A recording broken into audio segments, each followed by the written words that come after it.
রুটি না খাওয়ার জন্য যে মেয়েটা 4 দিনের পুরনো পান্তাও খেতে রাজি ছিল, আর সেই মেয়েটা দেখো কত সুন্দর করে গোল গোল করে রুটি করছে নিজের জন্য এবং তার পরিবারের জন্য।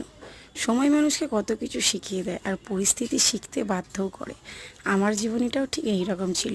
বাপের বাড়িতে পায়ের উপর পা দিয়ে থাকতাম, যেটা মন চাইতো খেতাম, যেটা মন চাইতাম খেতাম না। মানে অ্যাডজাস্টমেন্ট ওয়ার্ডটা ডিকশনারিতে রাখিনি, কিন্তু এমন একটা ছেলের হাত ধরেছি, তাও আবার নিজের ইচ্ছায়, যেখানে ডিকশনারিতে খালি একটাই শব্দ রয়ে গেছে, অ্যাডজাস্টমেন্ট, অ্যাডজাস্টমেন্ট আর অ্যাডজাস্টমেন্ট।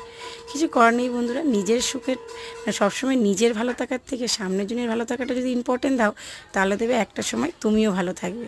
তো চলো, অনেক কথা হয়ে গেল, এবার আজকের মেনুগুলোর পালা।